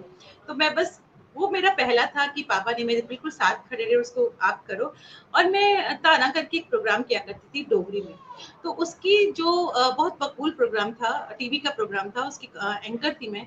उसमें वो हमें आउटडोर जाके शूट करना पड़ता था और हमें उसी वक्त इसकी स्क्रिप्ट लिखनी पड़ती थी। तो एक दिन पहले मैं पापा से डिस्कस करती थी, वो मुझे बताते थे कैसे कैसे क्या क्या करना है। तो इन चीजों ने मुझे बहुत हेल्प किया ग्रूमिंग करने में, आगे लिखने में। ट्रायल एंड एरर जो होता है वो आपको बहुत कुछ सिखा देता है। तो ये ट्रायल एंड एरर ही था कि जो चीजें थी वो मैं सीख सकी और मैं कर सकी। ये हमारे साथ मंजरी स्नेह वर्मा जुड़ी हैं। ये मुंबई में है, विविध भारती में है, और जी, ये सखी सहेली नाम का प्रोग्राम करती हैं। और ये हमारे साथ जुड़ी हैं, और ये हमारे साथ जो हमारा कल संडे का एक प्रोग्राम है रिदम बाय नीरज का, अगले संडे के प्रोग्राम में हमारे विशेष गेस्ट बन के आ रही हैं। मंजरी जी, आपका स्वागत है। काजल जी को भी बहुत नमस्कार। शुक्रिया। ये जानती नमस्कार। हैं आपको। नमस्कार। तो ये तो बहुत बड़ी बात है। अच्छा, ये आपको एक बात मालूम है? नहीं पता? नहीं, नहीं पता। बताइए। आपके पापा अभी भी आपके पास हैं, आपके साथ हैं, वो हमेशा है, हमेशा आपके है, पीछे खड़े हैं। पलट के देखिए, पीछे खड़े हैं आपके, हमेशा है। सर पे ऐसे हाथ रखे हुए। आप जब हाँ, ये मैं पूछूंगा, बहुत बड़ी बात है ये, लेकिन ये इसके बाद पूछूंगा। जी, अजीत भाई कह रहे हैं आपने फेसबुक पे कौन कौन से कार्यक्रम कर रही हैं। ये बिल्कुल अभी जी। मेरा सवाल है कि आपने माइलस्टोन बना दिया फेसबुक पे। अ, जिस आप कश्मीर का संगीत, कश्मीर के गीत, कश्मीर का पहनावा, कश्मीर का ओढ़ना, ये सब मूवमेंट्स वगैरह सब आपने देखे हैं। आप अपने जो आपके कलाकार हैं, आपके उसके कास्ट के मेंबर, उनको आप बताती हैं, कराती हैं। सब कुछ होता है, सब कुछ होता है। गाना भी होता है, गाना भी गाते हैं वो लोग। तो उनको गाने के बारे में आप क्या करती, कुछ गा के बताती हैं, या मैं आपको ट्रैक बताऊं, चलाती हैं? मैं आपको बताऊं कि मैं सिर्फ कश्मीर का नहीं, जम्मू का भी जो संगीत है वो अपने आप में बहुत मीठा। कहते हैं ना, मिठा डी डोगरे दी बोली थी, खंड मीठे लोग डोगरे, मतलब मीठी की तरह जम्मू की जो डोगरी की जो भाषा है, डोगरी गीत हो या कश्मीरी गीत हो, ये हमारी मिट्टी से जुड़े हुए गीत है, हमारा फोक है ये। तो मैं आपको एक चीज जरूर बताना चाहूंगी, कश्मीर पे तो मैंने हब्बा खातून किया, मैंने एक प्ले किया था स्नेक्स एंड लेडर्स। उसमें मैंने कोशिश की, क्योंकि मैं जम्मू कश्मीर से हूँ, तो मेरा जो जम्मू का जो फोक है वो उस नाटक में हम्म, लाने की कोशिश की। जो कारका होती हैं, कारका वीर रस के का संगीत होता है, उसको मैंने उस नाटक में लाया। और हमने पाक जो होता है, जो फोक है, उसको मैंने उस नाटक में यूज किया। तो तो बहुत सारी चीजें स्नेक्स एंड लेडर्स में मैंने जम्मू का फोक लेकर यूज किया। तो ये चीजें तो मिल जाती हैं, जो अगर हमने अपने आर्टिस्ट को बताना हो कि पाक क्या होती है, चीजें क्या होती है, आप पहले हम्म, तो उनको गा के बताओ, फिर उनको बताओ ये क्या है। रोफ हो, जैसे मैंने हब्बा खातून में रोफ किया, तो रोफ कैसे करते हैं, या कारका की कारका को करने का तरीका अलग है, या कुड़क कुड़ एक डांस होता है जम्मू का, उसको कैसी म्यूजिक के साथ करना है, टिपिकल म्यूजिक के साथ करना है। तो ये चीजें उस वही बता सकता है जो वहाँ की मिट्टी से जुड़ा हुआ है। तो हमारे जम्मू कश्मीर में तो इतना कल्चर, हर जगह जगह पहाड़ी कल्चर, कुछ गोजरी है, बदरवाही है, पुंछी है, कश्मीरी है और डोगरी है। तो हर कदम पे अलग अलग वेराइटी है, लद्दाखी है, अब तो खैर यूटी हो गया, लेकिन हर कदम पर आपको एक नया नई चीज मिल जाएगी। तो वो जो मैं चाहता हूं कि आप कश्मीरी का कुछ डायलॉग या कुछ बात जरूर कश्मीरी भाषा में बोल के सुनाएं, आपको उस एक लैंग्वेज गाने में। की एक लाइन सुनाती हूँ, एक लाइन नहीं, सुनाती हूँ गाने की। गाना बाद में, गाना गाना बाद में, नहीं, गाना बाद में, कश्मीरी गाना तो बाद में। नहीं, गाना भी नहीं सुनाती। फिर मैं आपको क्या क्या सुनना चाहते हैं, डायलॉग तो मैं नहीं सुनाऊंगी, सुना सकूंगी, लेकिन क्या सुनाऊं आपसे पूछती नहीं, हूँ। तो ये जो वारी दे, देखिए मैं वारी बहुत क्षेत्र में बोल बहुत दिया चालाक आदमी हूँ। मैं आपको। बहुत चालाक आदमी हूँ। मुझे आपसे डायलॉग भी सुनना है और मुझे गाना भी सुनना है। भयंकर फरमाइश आई हुई है, मैं क्या बताऊं आपको। तो पहले तो डायलॉग मैं सुनाइए। इस डायलॉग तो मैं कश्मीरी का नहीं सुना पाऊंगी, और इस वक्त मैं गाना सुना सकती हूँ, मैं डायलॉग नहीं सुना पाऊंगी इस वक्त, क्योंकि वो अच्छा, मूड अच्छा, नहीं है, मेरा अच्छा, फ्रेम नहीं है। अच्छा। Okay, okay. आप जब चार चिनार जो अब तीन पेड़ रहे हैं वहां खड़े होकर जब चारों तरफ देखती हैं, तो जो आपने मुझे बताया था, कुछ चंद लाइनें आप कश्मीरी में बोल दीजिए बस। जो आप बोलेंगे वो कविता हो मेचू जाएगी काजल जी। मेचू सख लोला मुत कशीर कशीर हुन, मेचू सख लोला मुत कशीर वाह, क्या बात। बगसह बगसह बगसह आपको मालूम है। ज़ूचू ब्रह्मांड, ज़ूचू ब्रह्मांड गरगसह, ज़ूचू ब्रह्मांड गरगसह। ये आखिरी लाइन लल्लेश्वरी ने बोली है, तो उन्हीं की वाक की आखिरी लाइन, ज़ूचू हाँ, ब्रह्मांड गरगसह। उन क्या बात। सुकून भरी पीसफुल वादियों में मैं शायद फिर से जाऊं। मैं बहुत मिस करती हूँ कश्मीर को। वाह, वाह। आपको मालूम है, आप प्रोग्राम बाद में देखिएगा, ये जो आपने डायलॉग बोले, ये सेंटेंसेस बोले, इनको बोलते हुए आपके चेहरे पे जो एक खूबसूरती एक्स्ट्रा आ गई थी, वो लाली आ गई थी, वही मैं सबको दिखाना चाहता था और आपकी आवाज में वो सब सुनाना चाहता था। बहुत अब मैंने शुक्रिया। सवाल जो किया था, आपने बड़ी बड़ी ईमानदारी से उसको साइड ट्रैक कर दिया कि ईमानदारी से कि वो जो आप गाना बताती हैं, तो वो आपने कहा ट्रैक होते हैं, ट्रैक सुनाती हैं कि गा के बताती हैं? यहाँ तो नहीं गाना नहीं पड़ेगा। नहीं नहीं। डोगरी तो मैं आपको सुनाऊंगी, जो मैंने इसमें यूज किया था पाक होता है, क्योंकि फोक आप कोई भी गा सकते हो, फोक ऑलमोस्ट म्यूजिक भी सेम ही होता है। तो एक पाक है हम्म, हमारे जम्मू की, उसकी कुछ लाइनें मैं आपको जरूर सुनाऊंगी, जो मैंने स्नेक्स एंड लेडर्स में भी यूज की थी। क्योंकि बहुत मीठा है, पता नहीं मैं कैसा गाऊंगी, लेकिन दो तीन लाइनें मैं जरूर सुनाऊंगी, कश्मीरी में भी डोगरी हम्म, में भी। आ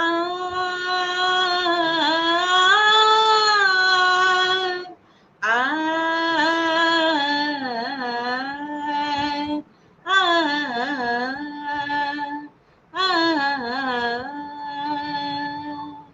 चन मारा चढ़िया ऊपर बसोलिया, चन मारा चढ़िया ऊपर बसोलिया, बनी जाया पखरू ते मिली जाया चोरिया, बनी जाया पखरू ते मिली जाया चोरिया, मिलना जरूर मेरी जान हो,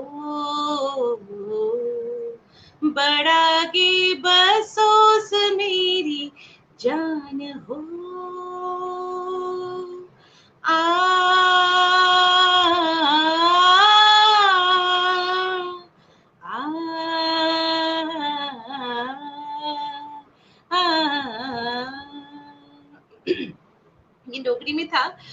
लाइन मैं कश्मीरी का सुनाती हूँ। ये जो कश्मीरी का सॉन्ग है, ये एज अ भजन भी इसको लिया जाता है शिव जी के लिए, और इसको एज अ रोमांटिक सॉन्ग भी लिया जाता है। इसकी 2 लाइन सुनाती हूँ।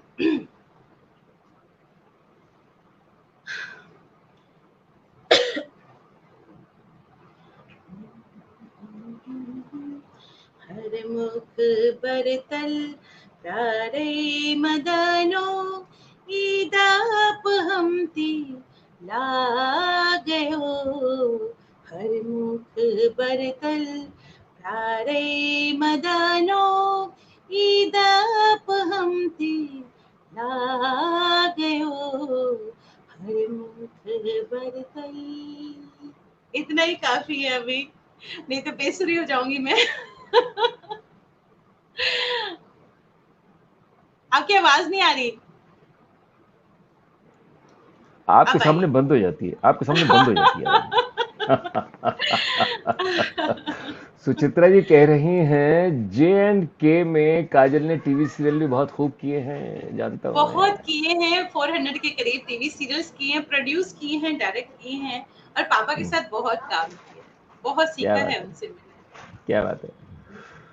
तो ये तो आपने गा के सुनाया, और जिस नोट पे मैंने प्रोग्राम शुरू किया था ना कि जुल्फों के पीछे से क्या तुमने कह डाला, या प्रोग्राम आप देखेंगी तो मैंने आपका बिग क्लोजअप दिया उस वक्त, आप वाह। देखिएगा, वो मैंने जानबूझ के दिया।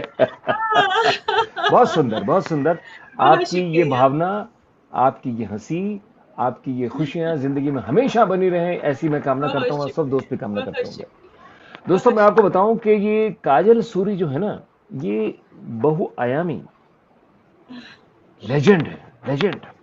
इतना काम किया इन्होंने, और फेसबुक पर 250 प्रोग्राम शख्सियत के कर चुकी हैं ये, जिसमें जगह जगह से इन्होंने शख्सियत कोऑर्डिनेट की। मतलब उसका कोऑर्डिनेशन, उनसे बात करना, उनको लाना करना, ये खाला जी का घर नहीं है। इसी तरह म्यूजिक का प्रोग्राम करती हैं शनिवार को। आज का प्रोग्राम इन्होंने कल पे डाला है, या बाद में कर रही हैं, क्योंकि कल आज इनका करते प्रोग्राम था, और मैंने इनसे निवेदन, मतलब रिक्वेस्ट की थी कि उसको आप प्लीज आगे कर दीजिए। इन्होंने मेरी बात मान ली। तो ये आपने ये आपने कैसे किया, इतना जबरदस्त कोऑर्डिनेशन, 250 प्रोग्राम शख्सियत का, ये विचार कैसे आया आपको? ये विचार इसलिए आया कि लास्ट लॉकडाउन जब हुआ था, तो बहुत सारे, जब हम थिएटर करते हैं तो बहुत सारे जो यंग परफॉर्मर्स हैं बहुत मायूस हो गए थे, कि बहुत बड़ा मायूसी का आलम था, कहीं कुछ हो नहीं रहा। तो बहुत मायूस हो गए कि कुछ हो नहीं रहा, अब क्या करें, सांस रुक सी रही है, क्योंकि परफॉर्मिंग आर्ट से जुड़े जो लोग होते हैं उनको ऑक्सीजन यही होता है। तो तब मुझे ख्याल आया कि परफॉर्मिंग आर्ट से जुड़े जितने भी हमारे यहाँ सेलिब्रिटीज आती हैं उनको लिया जाए, और उनको उनकी जो लाइफ की जो इंस्पिरेशनल जर्नी है उसको यंग परफॉर्मर्स के साथ शेयर किया जाए, ताकि उनको इस मायूसी भरे आलम में एक पॉजिटिव एनर्जी मिले। तो ये मकसद रहा। तो रोज किया करती थी मैं प्रोग्राम, फिर जब थोड़ा सा हालात ठीक हुए तो उसको मैंने कम कर दिया, हफ्ते में 1 दिन कर दिया, लेकिन फिर से जब हालात खराब हुए तो फिर से मैंने इसको ऑलमोस्ट रेगुलर करना शुरू कर दिया, ताकि एक पॉजिटिव एनर्जी बनी रहे। क्योंकि बीच में ऐसी हालत हो गई थी कि मैं खुद बहुत परेशान हो गई थी, मुझे भी कई पैनिक अटैक्स आना शुरू हो गए थे, लेकिन इस तरह के प्रोग्राम्स ने हमें बचाए रखा। जो इंटरेक्शन होती है, जो संवाद की जब हम बात करते हैं कि संवाद का होना बहुत जरूरी है, चाहे ऑनलाइन करें या डिजिटल प्लेटफॉर्म पे करें, संवाद से एक पॉजिटिव एनर्जी बनी रहती है। खास तौर पे जब चारों तरफ मायूसी का आलम हो, अंधेरा हो, तो अगर आप संवाद करेंगे तो उससे एक साहस सा, एक संबल सा मिलता रहता है। बहुत अच्छी बात, बहुत बढ़िया बात कही आपने, ये बहुत सुंदर बात है। जी और बहुत शुक्रिया। मैं तो ये बात कहूंगा कि आपने इतनी बड़ी सर्विस की है क्रिएटिव आर्ट के लिए, परफॉर्मिंग आर्ट के लिए, बहुत बड़ी सर्विस है आपकी ये। और सब लोगों को अच्छा लगना चाहिए, सब लोग इसकी तारीफ भी करते हैं। और अ, मैं तो आपको, अगर ये ऑस्कर दे सकता तो आपको शख्सियत ऑस्कर दे देता। आपका कहना ही मुझे ऑस्कर मिल गया, मुझे मिल गया। बहुत शुक्रिया। बहुत ये, शुक्रिया। अच्छा, अब आप जो हैं, अब जैसे हमें उम्मीद है कि ये लॉकडाउन जैसे खुल रहा है और उसके बाद से थिएटर खुलने लगेंगे। मैं दिनेश जी से भी पूछता हूँ, दिनेश अहलावत है ना, आप जानती है ना? बिल्कुल जानती हूँ, बिल्कुल। उनसे, वो इतने प्लेस करते रहते हैं, मैं उनसे जब भी मिलता हूँ एक ही सवाल करता हूँ, ये इतने सारे प्लेस कैसे कर लेते हो आप? वो हंस देते हैं, जवाब नहीं देते। तो अब आप जो हैं, इसके बाद, अच्छा, आपको मालूम है कि आपका जो एक स्टूडेंट था जो श्री राम सेंटर में आया था, जो मैंने भेजा था आपके पास, हाँ, है ना? सैम। है ना? सैम। क्या नाम है उसका? सैम। सैम नाम है सैम ना? सैम सैम नाम है। सैम, सैम नाम है हाँ उसका। हाँ जी। उसके फादर वकील वकील हाँ थे, हाँ, मैंने आपको बताया। आपने ही कहा था उसको, उनको। हाँ वो जी। अब जज बन गए। अरे जज वाह, बन क्या के बात जज बन के रांची पोस्टेड है वो, क्या बात। और बहुत अच्छा काम कर रहे हैं वहां पर वो। तो ये बहुत बड़ी बात है।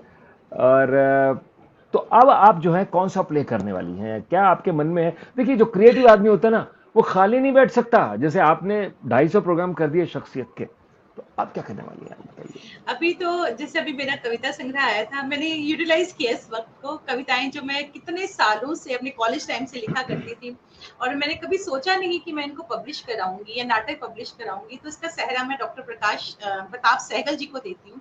डॉक्टर प्रताप सहगल ने मुझे बहुत मोटिवेट किया कि नाटक लिखने वाले बहुत कम लोग हैं, तुम अपने नाटक छुपा के बैठी हो, इनको पब्लिश कराओ। तो उन्होंने मुझे बहुत इंस्पायर किया। तो मेरा पहला नाटक जो आया, हब्बा खातून, तो नाटक मैंने ऑलरेडी लिखे हैं उनको। मैंने जो हमारा जो वक्त चल रहा था कि क्योंकि writing is a creative satisfaction, theatre से मेडिटेशन, तो मैंने कि और ज्यादा मेरा दिमाग, हम लोग डिप्रेशन में ना चले जाएं, तो मैंने राइटिंग में अपना सोलेस पाया। तो मैंने जो मेरे जो पिछले पुराने नाटक थे, जैसे हमने हीर रांझा, हमने हीर रांझा के कम से कम 30 शोज किए हैं इंडिया में।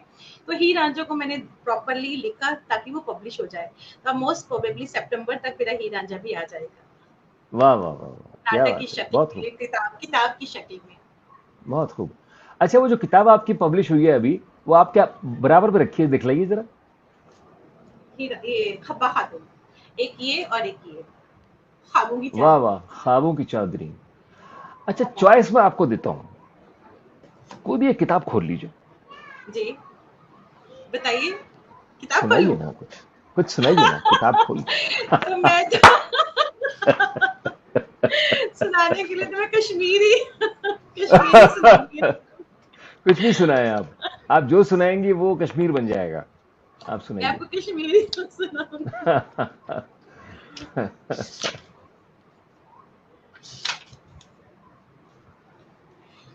ये क्योंकि कश्मीर अभी मैं नहीं हूँ कश्मीर में, मैं कश्मीर से बाहर हूँ।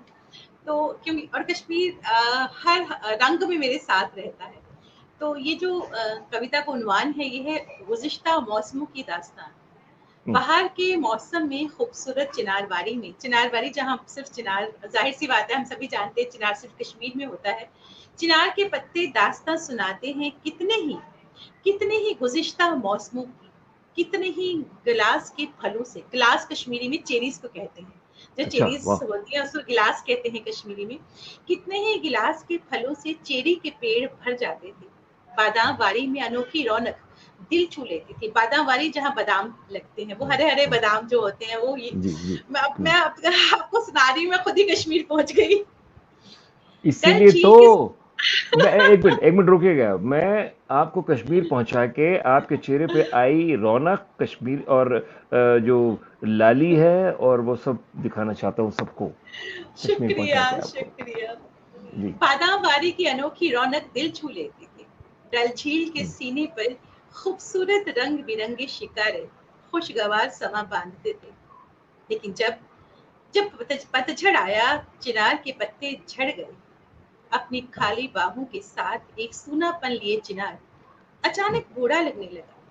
एक नए मौसम के इंतजार में, मरकर जीने की ख्वाहिश में, खामोशी में उगते इंतजार के साथ सुनाता है गुज़िश्ता मौसमों की दास्तां चिनार का पेड़। जिस तरह से गुज़िश्ता मौसमों की दास्तां मैं सुना रही हूँ आपको, उसी तरह गुज़िश्ता मौसमों की दास्तां चिनार भी सुनाता है पतझड़ में, जब उसके क्या पत्ते बात झड़ है, जाते क्या बात है। इतनी हैं। बहुत खूबसूरत शुक्रिया। चीज आपने इतनी खूबसूरत चीज आपने कह दी है, और उससे भी ज्यादा खूबसूरती आपके चेहरे ने बता दी है, बयान बहुत कर दी है। शुक्रिया, बहुत मैं शुक्रिया। मैं इस चीज को अंदर से समझता हूं कि अब चूंकि आप कश्मीर से बिलोंग करती हैं, कश्मीर की सभ्यता, संस्कृति, रंग रूप में रची बसी है आपका बचपन से लेके अब तक का पूरा समय। तो जब कश्मीर की बात करते हैं तो चेहरे पर वो रंग आ जाता है। वही कश्मीर और मैं, जम्मू, जम्मू और कश्मीर दोनों क्या बात है, क्या बात है, दोनों। बहुत खूबसूरत, बहुत ही बढ़िया बात आपने कही है। और मैं ये बताना चाहता हूँ आपको, किधर गया वो? हम्म ठीक है, मैं जरा अपना वो देख रहा था। वाह, ये मेरी प्रिय कविता है, नोरीन लिखती हैं, नोरीन शर्मा लिखती हैं। सविता शर्मा कहती हैं वाह। बहुत शुक्रिया, बहुत और माया शुक्रिया। पंडित, इनको आप अरे जानती हैं, वाह, माया पंडित? बिल्कुल ग्रेट। जानती हूँ, बहुत शुक्रिया, थैंक यू माँ जी। ये गिलास अकेले अकेले हाथ में पकड़े खड़ी हैं, हमें नहीं दे पाएंगी। माया जी, आपका स्वागत है, आप सभी का स्वागत है। तो वो रह गया कि अब आपका अगला प्ले कौन सा करने वाली हैं आप? अगला प्ले तो अभी पूरा जो फोकस है वो राइटिंग पर है, लेकिन हम्म, वही जो हम लोग जब भी कुछ करेंगे, क्योंकि अभी तो मुझे लगता नहीं इस साल भी कुछ होने के चांसेस कम लग रहे हैं, तो हम हम्म, लोग अपना वक्त राइटिंग में ही अभी कर रहे हैं। और मिलके जब कभी कुछ करेंगे, जब सब कुछ सही होगा, तो बहुत सारे प्लेस हैं जो करना चाहूंगी। वाह। तो मैं पूरी उम्मीद करता हूं कि जब ये खुलेगा तो रेडियो पर भी आप कुछ ऐसा प्ले करेंगी। बिल्कुल बिल्कुल। जब मैं आऊंगा, क्या सुचित्रा बात, जी आप आएंगी। वाकई वाकई सच में आपने तो बिल्कुल, काश जल्दी जल्दी ऐसा हो कि हम कर पाए। सुचित्रा जी, आप हम लोग फिर से कुछ ऐसा कर जाए जैसे हमने लास्ट राधा माधव किया था। ये राधा माधव किया था, और हिस्टोरिकल चीजें हैं जो हुई हैं। और बिल्कुल। मैं आपको क्या बताऊं कि मेरा दिल करता है कि आपसे और बातें की जाए। और बहुत आपसे पूछा जाए। सविता शर्मा नागर कह रही, Kajal ji we are missing radio. Yes. मैं भी रिकॉर्डिंग्स तो मिस कर रही हूँ। यस, मैं भी बहुत मिस बिल्कुल। कर रही हूँ सबका आना, और कितना याद है आपको हाँ, नीरज जी, जब पहली बार हमने नाटक किया था, जब मैंने नाटक सेक्शन नया नया ज्वाइन किया था, तो कितना अपनापन मिला था मुझे सबसे, वो कैंटीन में खाना खाना एक साथ, कितना हम्म, इतना मोहब्बत मिली थी मुझे उस वक्त, क्योंकि मैं बिल्कुल नहीं थी उस वक्त दिल्ली में। इतनी मोहब्बत दी या आप सब लोगों ने मुझे। नहीं बहुत नहीं, शुक्रिया। आपकी जो पर्सनैलिटी है वो है ही ऐसी कि जो ऐसा नहीं करेगा, जो इसे कहते हैं पर्सनैलिटी का सम्मान करना। जो नहीं करेगा वो, उसके बारे में कुछ शब्द नहीं कहे जा सकते, सिर्फ उसको समझा जा सकता है। You are such a lovely personality, Kajal ji. Thank you. और थैंक आपको जब भी देखता हूं, अगर मैं 2-3 बार फोन कर दूं तो आप बुरा मत मानिएगा, मैं कॉलर ट्यून और अरे आपकी हंसी सुनने के लिए फोन प्लीज, कर आप करिए, ऐसा कुछ नहीं, हम जहे नसीब, जहे नसीब। अच्छा, तो मैं ऊपर वाले से प्रार्थना करता हूँ और दुआ करता हूँ कि आप ऐसे ही स्वस्थ रहें, परिवार में खुशियां रहें। और आप जब बच्चों के जन्मदिन मना के आप फोटो डालने लगी हैं, आप देख के मुझे बहुत अच्छा लगता है। वंदना वंदना कह रही है, वंदना अरिमर्दन के ऑडियो ब्रेक हो रहा है। अच्छा, नहीं, और कंप्लेंट नहीं आ रही, शायद आपके पास हो रहा हो। नेटवर्क का देखिएगा, इनका इशू हो सकता है। नेटवर्क का प्रॉब्लम होगा। ये वंदना उनका हो अरिमर्दन है, सकता है। ये जी बिल्कुल, राइटिंग इन्होंने राइटर है, कहानियों की कहानियां लिखती हैं। हाँ, मैंने आपसे राइटर, कहा शी भी इज था कि राइटर, बिल्कुल आपने मैंने कहा आपसे था कहा भी मुझे। था कि जब रेडियो प्ले होगा हाँ तो आप बिल्कुल। जरूर लिखवाइएगा। बिल्कुल इट्स बिल्कुल। अ वेरी गुड जी राइटर। जी जी मैंने जी। मैक्सिमम कहानियां जो पढ़ी हैं, 250 के करीब कहानियां मैंने की हैं, वो इन्हीं की लिखी हुई थी, मोस्टली कहानियां सारी की क्या सारी। बात, क्या तो बात। मेरी ये दुआएं हैं कि आपकी ये सब जो मुस्कुराहट है, ये जो बात है, ये जो आपका व्यक्तित्व है, इस प्रकार बना रहे, परिवार में सब खुशियां बनी रहें, सब बहुत स्वस्थ शुक्रिया। रहें, सानंद रहें। और हम लोग फिर मिलें और फिर कैंटीन में बैठ के हम लोग खाना खाएं। क्या बात, क्या बात। मैं आपका बहुत कैसे शुक्रिया। धन्यवाद करूं? आपका धन्यवाद बहुत करने को मेरे पास धन्यवाद, शब्द नहीं आपका है। बहुत धन्यवाद सर, कि आपने मुझे यहाँ बुलाया, इतना ही आपने इतना सम्मान दिया, बहुत बहुत शुक्रिया। नहीं नहीं बहुत नहीं, शुक्रिया, यू डिजर्व थैंक दिस। और ये एक तरह की डॉक्यूमेंटेशन है, जो हमने पहले भी कहा था। ये डॉक्यूमेंटेशन जो है वो अ, एक एक समय पे जब रिसर्च करने वाले लोग होते हैं तो वो ढूंढते हैं इसको। तो जब ये अपलोड हो जाएगा तो ये डॉक्यूमेंट बन गया, आप समझ लीजिए। और बहुत अपलोड शुक्रिया। होगा यूट्यूब पे, आज रात को हो जाएगा, मैं आपको लिंक भेजूंगा।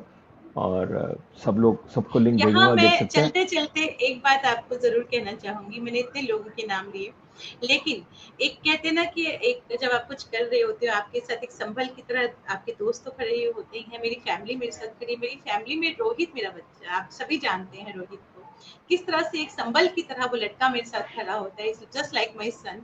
एंड आई, अगर मैं कुछ कर रही हूँ तो उसमें उसका बहुत बड़ा हाथ है, क्योंकि वो बच्चा मेरे साथ हमेशा एक संभल की तरह खड़ा है।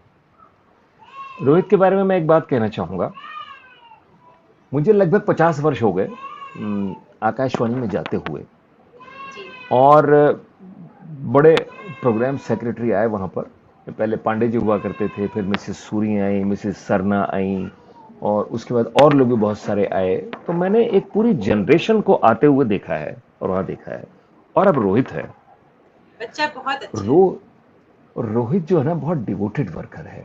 यस, बिल्कुल एंड बिल्कुल। वो बहुत सभ्य है, सभ्य, बहुत सुशिक्षित है।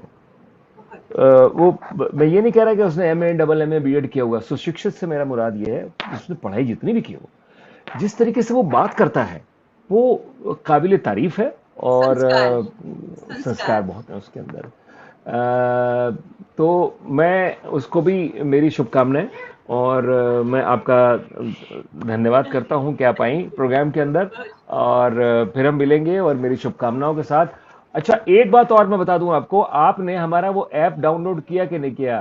टर टर ऐप, TAR ऐप है, उसको अच्छा, आप डाउनलोड कीजिए, एप्पल से कर लीजिए बिल्कुल। चाहे गूगल प्ले स्टोर से। सुचित्रा जी हैं, मैं हूं, सविता अरे शर्मा वाह! नागर हैं ये। इसमें आप जोक सुनेंगे, आप जोक, मतलब अनलिमिटेड जोक्स हैं, आप सुनेंगे, आनंद वाओ! आता चला जाएगा। जरा भी वाओ! आपको लगे कि थोड़ा सा मूड ऐसा हो रहा है, वो ऐप से जोक सुन लीजिए आप। वाक़ई, आप मोबाइल वाक़ई। नंबर लिखिए अपना, और अपना नाम लिखिए, और कीप ऑन लिसनिंग। क्या कोई बात है! चार्ज बहुत नहीं है। शुक्रिया। टर थैंक यू। टर ऐप दोस्तों, आप लोग भी डर, डाउनलोड डर। कीजिएगा। टर टर, उसमें हम टटराते रहते हैं। तो thank you, thank you very thank much. You. Shalini Sadana आ गई हैं, वाह वाह वाह वाह। नमस्ते नीरज जी, ये फ्रैंकफर्ट से हैं शालिनी जी। और बहुत रेगुलरली प्रोग्राम देखती हैं।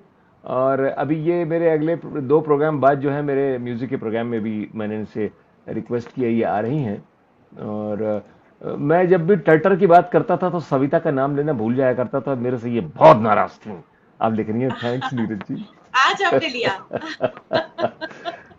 आज नहीं, मैं एक बार पहले भी ले चुका हूं, लेकिन मैंने नाम लिया ना, तो God bless you all, Maya Pandit कह रही बहुत हैं। शुक्रिया। तो thank you, thank you very thank much Kajal ji. और फिर हम लोग मिलेंगे, और फिर वो दिन आएंगे जिस तरह हम यू। कैंटीन में वाक़ई, बैठेंगे, और फिर हम रिहर्सल करेंगे और वाक़ई, रिकॉर्डिंग करेंगे। Thank you very much. वाक़ई। थैंक यू बहुत वेरी मच फॉर शुक्रिया। ज्वाइनिंग।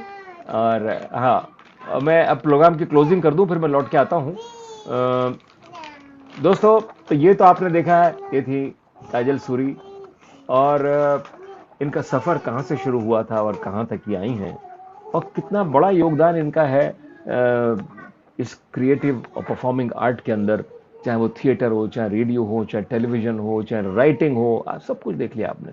सारी विधाओं के अंदर ये पारंगत हैं और लिखती हैं, और प्लेस भी करती हैं। हर तरह से फिल्मों में काम किया, प्रोड्यूस की, डायरेक्ट की।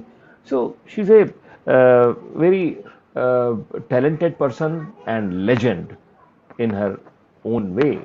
और मैं इनका शुक्रिया अदा करता हूँ, और आप लोगों का शुक्रिया अदा करता हूँ कि आप लोग जुड़े प्रोग्राम देखने के लिए। आपके बिना तो कुछ नहीं है, आपसे रौनक है। दोस्तों, अगले संडे हमारे साथ आ रहे हैं चमन गुप्ता। चमन गुप्ता आएंगे। चमन जी जो हैं, वो इस वक्त डायरेक्टर प्रोड्यूसर हैं, बहुत काम कर रहे हैं। लेकिन चमन जी की विशेष पहचान जो है, पहले 80s के अंदर आप अगर न्यूज सुनते हो टेलीविजन के ऊपर, तो चमन गुप्ता हुआ करते थे, न्यूज रीडर और न्यूज पढ़ते थे। तो अगले शनिवार को रात को 8 बजे आएंगे चमन गुप्ता हमारे साथ। तब तक के लिए मैं आपसे विदा लेता हूं। अपना ध्यान करिए, रखिए, हंसते रहिए, मुस्कुराते रहिए, मास्क लगाइए, सैनिटाइजर का इस्तेमाल कीजिए। जैसा कि अंदेशा है कि थर्ड वेव आएगी, take care of yourself, take care of your self.